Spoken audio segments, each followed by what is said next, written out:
I'm Sean Cooper, president and owner of Fit Financial Consulting LLC, a registered investment advisor, and today I want to talk about dieting, or I should more aptly refer to it as diet.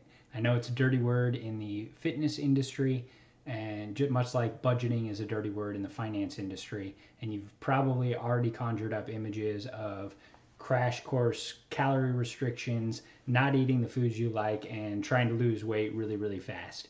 And that is not what I'm talking about at all. In fact, I am talking about diet. So if you look at the Merriam-Webster definition of diet, it's food and drink regularly provided or consumed, habitual nourishment.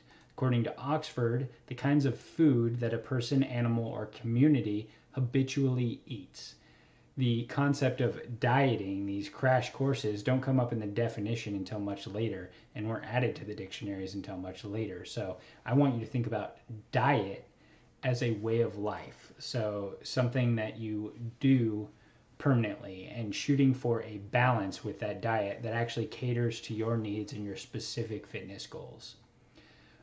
The issues with crash course dieting, those calorie restrictions, is they create a couple of different complications. First off, and I know everybody who has tried a crash course diet has experienced this, and that is the cravings. So craving those things that you're depriving yourself of and doing it for a long period of time, or in some cases, maybe even not that long a period of time, and then eventually succumbing to that craving and then binging on that exact thing that you've been avoiding and eating excessive amounts of it, which really defeats the purpose of the diet in the first place.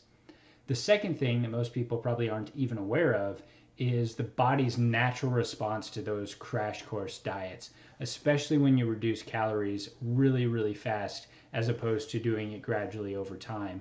And that is the body's natural defense mechanism, which is to essentially slow down your metabolism in order to hold on to calories, to hold on to fat, because the body basically thinks it's starving and now it needs to retain all that fat, which completely defeats the purpose. Because I'm guessing if you're dieting, you're probably not trying to lose muscle mass, you're probably trying to burn that stubborn fat. So instead of that crash course diet, I want you to think smarter about what you eat and how you eat it.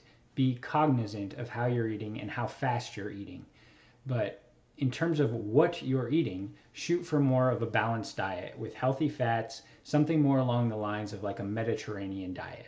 Now, obviously, different diets work differently for different people, but I bring up the Mediterranean diet just because it works for a fairly large group of people, and it gives you a good example of what a balanced diet might look like. So we're talking about, lots of leafy greens for your fiber, lean meat from chicken and fish, and then healthy fats from things like avocado, nuts, seeds, olive oil, fish, anything along those lines.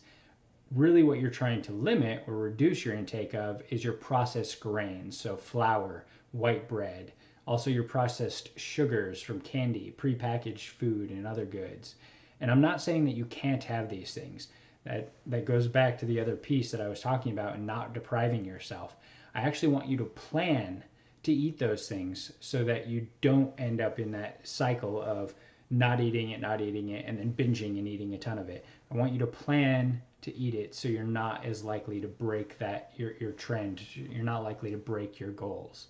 And ultimately what this is going to look like is essentially flipping that old traditional food pyramid on its head, because those grains and wheats and things that they had at the bottom of the pyramid that was supposed to make up the bulk of it, I personally think should be at the top of the pyramid and the smallest portion of your diet. And if you think about it, our ancestors didn't subsist predominantly on grain.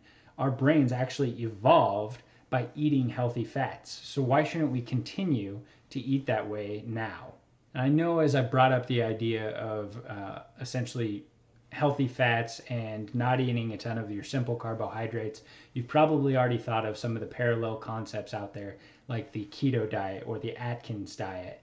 And those have absolutely worked for a lot of people and have some very specific benefits depending on what you're trying to achieve. But I'm not necessarily talking about those either. I'm still talking about something more moderated than either of those plans. So absolutely a higher intake of fruits and vegetables than either of those plans allow for, and again, not depriving yourself of some of the treats that you might otherwise like. So to give you an idea, an even better idea really, my daily plan, and I've already said I plan on eating pizza on Friday. um, my daily plan, though, consists of a smoothie for breakfast, and I'll throw in avocado, leafy greens, cauliflower, mushrooms, cherries, mango, Greek yogurt, and forget that fat free stuff, get some fat in there, chia seeds, and water. So, pretty simple smoothie. I get the sweetness from the fruit. Morning breakfast, morning snack rather, I'll have another fruit. So, something like a pear here. For lunch, I'll have what a lot of people would look at as breakfast. So, an egg casserole with bacon, cheese, green chilies, throw in the works. And then for an afternoon I'll have trail mix. So, peanuts, almonds, sunflower seeds, walnuts, dark chocolate chips, and dried cherries. For dinner, I might have something like salmon and asparagus. And then for dessert, I'll have a couple ounces of dark chocolate with a glass of milk. And so, as you can see, I'm a little bit fortunate in that my favorite dessert is actually dark chocolate, which is relatively healthy to begin with. But the goal is really to find something that you can work off of to satisfy that craving that doesn't involve overindulging, that will still keep you on pace. And if you also like dark chocolate, shoot for over 70% because that's where you're going to get the bulk of the antioxidants. And you'll find the European stuff tends to be a bit smoother than a lot of the American made chocolates.